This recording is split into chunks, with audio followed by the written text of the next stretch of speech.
Hi there, and welcome to TV7.ca. My name is Lisa Rufiange. I have the pleasure today to speak to St. Albert Edmonton Member of Parliament Michael Cooper.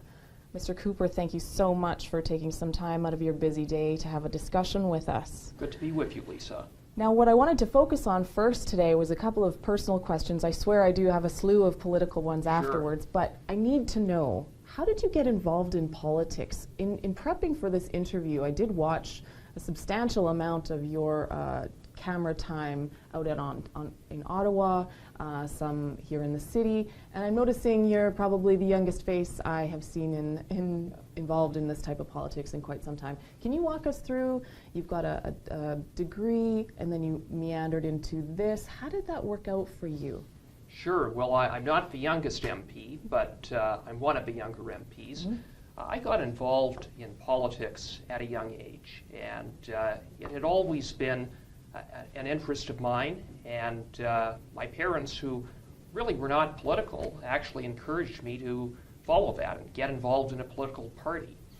So I joined the Provincial Conservative Party when I was 14, and it wasn't long after that I got involved federally. Mm-hmm. And over the years, I stayed involved and through the party, serving in a number of different capacities, from a member of the national executive of the party, to serving as a local riding president, to managing campaigns, to doing all the other stuff, including knocking on doors, making phone calls, putting up signs, you name it. Wow. I did it. Mm-hmm. But I also was active more broadly in the community. Mm-hmm. And so in terms of how did I end up running, I'll tell you, it wasn't something that I necessarily anticipated. It was a whole set of events that transpired. And I was busy practicing law when our sitting Member of Parliament, Brent Rathgeber, decided to leave the Conservative Party and become an independent. And so that opened up the nomination for the Conservative Party.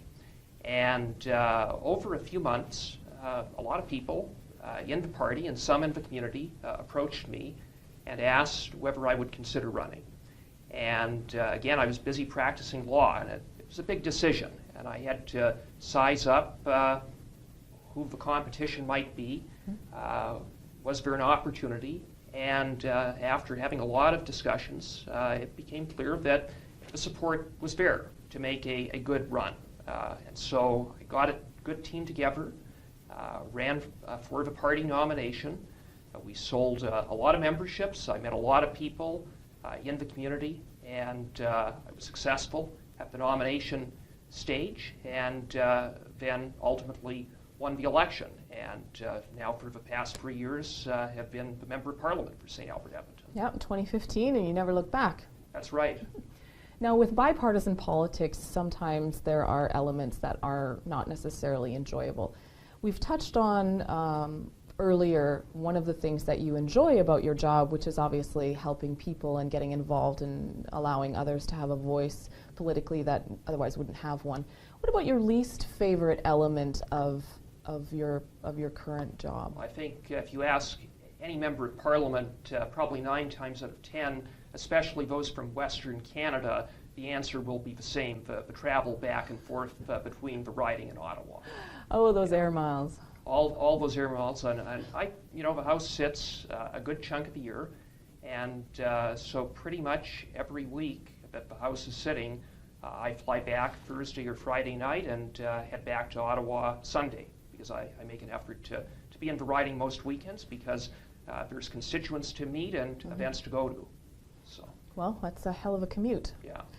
Now, if you weren't doing this particular job, would you have stayed in law? Would you be practicing in other areas if you could wave a magic wand and predict your life doing something that isn't politically motivated? What would that be? Yeah, well, that was the plan. I was, when I graduated from law school, I was expecting to practice for the foreseeable future. Mm-hmm. But certain circumstances changed. So if I wasn't elected, I think there's little doubt that I would be continuing to practice law, which I very much enjoyed and which was very much rewarding. Good for you. Now, I've seen several of your interviews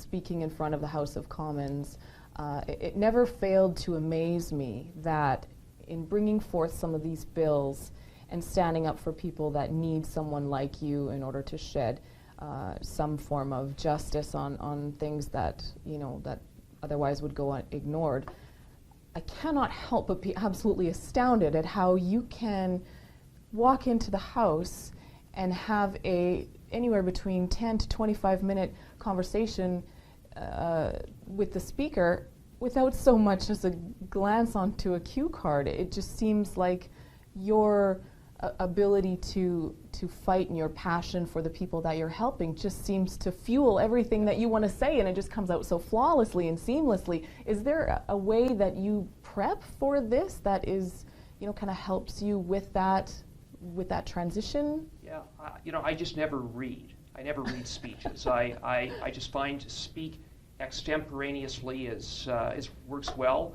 It allows me to speak from the heart, to talk about the issues, whatever the matter of debate is, and get the message across. And so it's just a style, it's just an approach.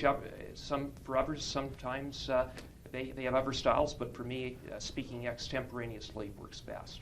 Excellent. Well, I'll be working on that myself. And one of the things that I wanted to discuss is your current private member bill before Parliament has to do with citizens that are selected for jury duty. Now, as the law is written, it's an offense to disclose what was presented at trial even after jury duty concludes. Things like traumatic evidence, testimony, they can't be discussed even with a professional should someone require counseling or mental health intervention.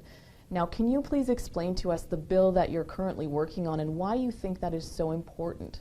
Sure. Well, I just, a couple of weeks ago, introduced a private member's bill. It's Bill C-417, and it's a bill to help support jurors. And I'll give you a little bit of background. A number of months ago, earlier this year, the Justice Committee, which I serve on, undertook the first parliamentary study around jurors' supports. And in the course of that study, we heard from a lot of jurors who came forward, who told their stories about sitting through trials, being exposed to horrific evidence, and as a result of doing nothing more than their civic duty, were exposed to, suffered as a result of that exposure from stress, anxiety, PTSD, sometimes decades later. I mean, there was one juror who sat on the Paul Bernardo trial who 20 years later is suffering. And one of the things that they said is an impediment to getting the help that they need is the jury secrecy rule, which you alluded to, which makes it a criminal code offense to disclose what took place in the course of jury deliberations. Right.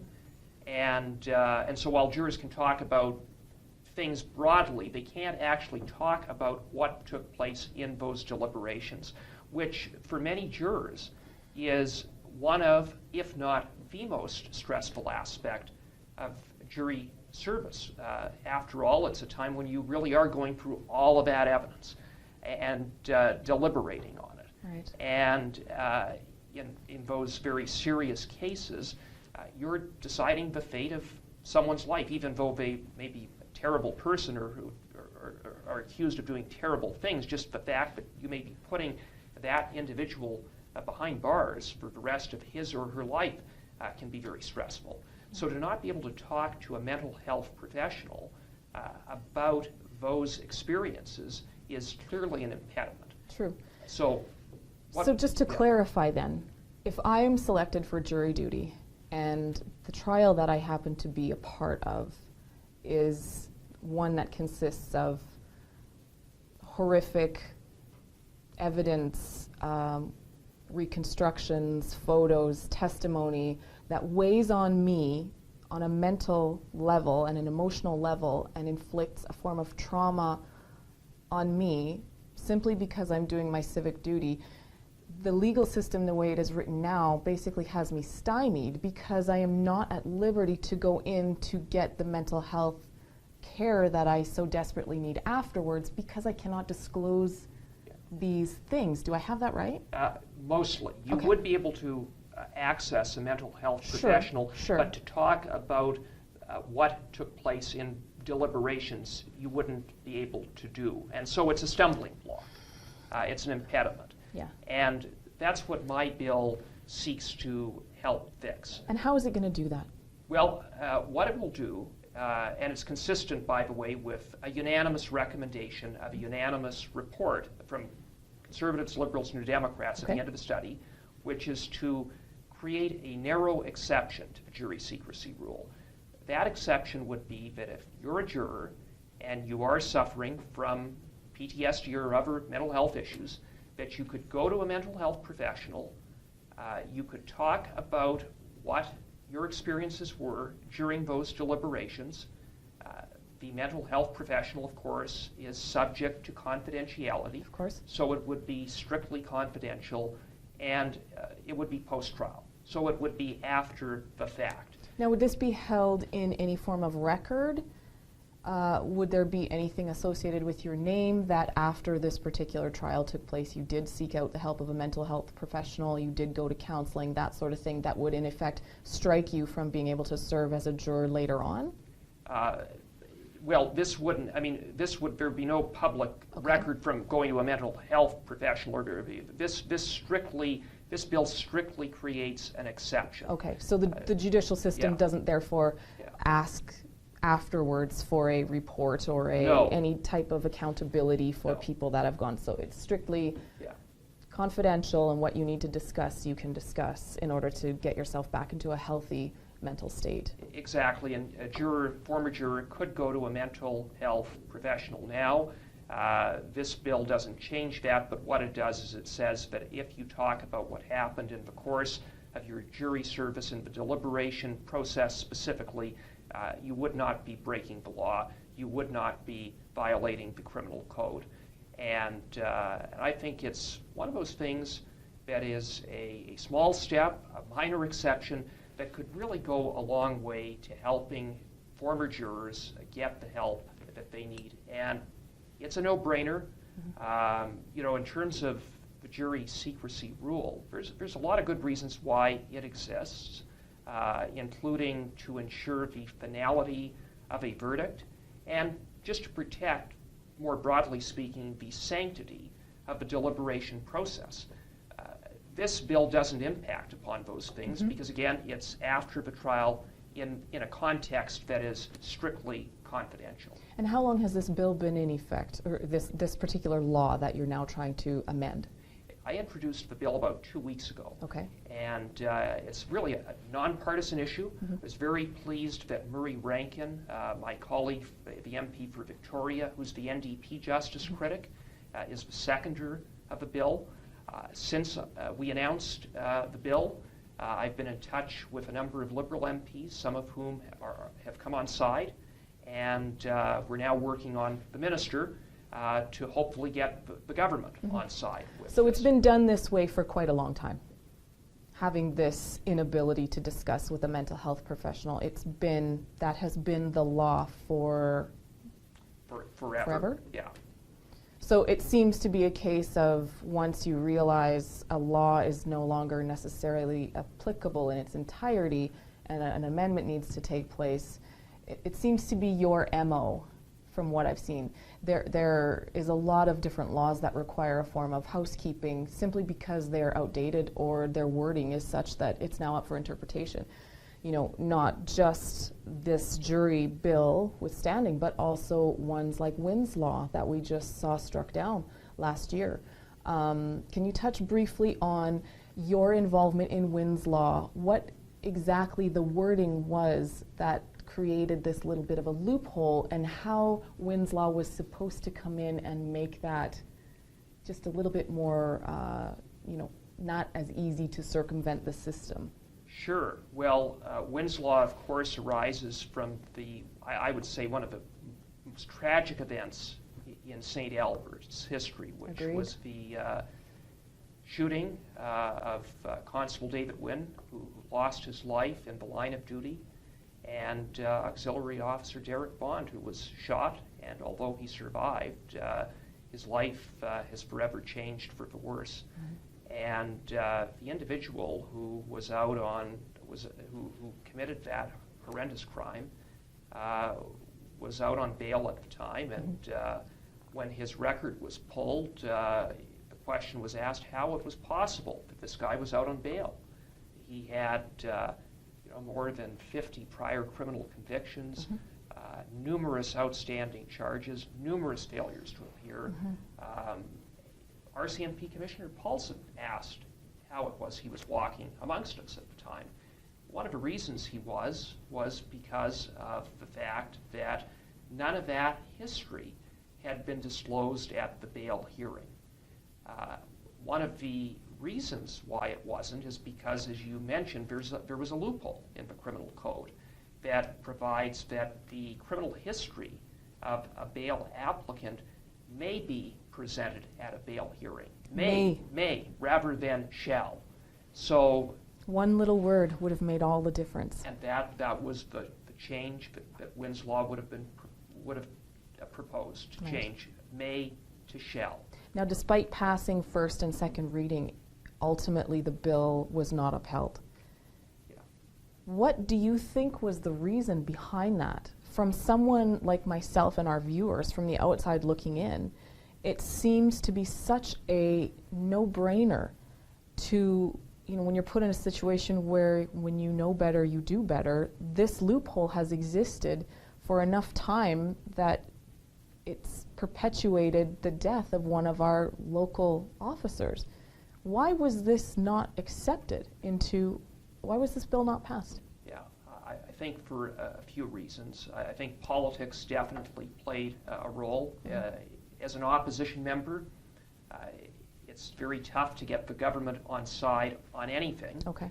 In fact, my bill, I believe, is the only private member's bill that passed at any stage through the House of Commons that was officially opposed by the government. Okay. 27 Liberal MPs broke ranks at second reading, and that happened because I worked hard to lobby them, and more importantly because of Shelley McInnes Wynn, right, the widow of Constable Wynn, who just showed such courage in speaking out, who coming to Ottawa, appearing in many public forums, which was not an easy thing, but she did it and it had a real impact. And so politics was definitely one factor. The other was that when it got to committee, prosecutors didn't necessarily like it because they said, don't tell us how to do our job. Defense lawyers didn't like it for perhaps more obvious reasons. Sure. And then there was the broader question of would this result in delay. I thought the question of delay, it was a pretty weak argument. After all, this information is for the most part readily available electronically through CPIC, but nonetheless that seemed to be the main card that the government held up as the basis upon which to defeat the bill ultimately. Wow, very interesting perspective. So knowing what took place with Wynn's law, do you expect to have the same sort of political stymie come into play when you're now proposing your new law with regards to jurors and their rights to mental health? I would really hope not. Yeah. I think one thing that is different about this bill as opposed to Wynn's law is that it was a recommendation of our Justice Committee. So Liberal MPs on the committee, it was their recommendation as much as it was my recommendation. So I think that that's different. And this bill is a really, really narrow bill. There's no cost involved. There's no issues around delay. It's really, I just don't see any reason why the government wouldn't come on side. But we've been wrong before. I've been wrong before, and And so I'm not going to take anything for granted, and I'm going to work very hard just to lobby individual Liberal MPs to talk about why this change should happen. One of the other things that I've noticed in doing some research for today's interview is watching you in front of the House of Commons. Your ability to take politicians to task for lack of promises or articles that they have brought forth that were supposed to be done. Case in point, the judicial vacancies. Yeah, that is such a touchy subject. But again, strictly for research purposes for this interview, it's absolutely amazing to me to be able to go online, watch you address the House, and ask for them to explain why these judicial vacancies, after what are we going on now, 18 months? Yeah. Have still not been even remotely, was it one that's been filled?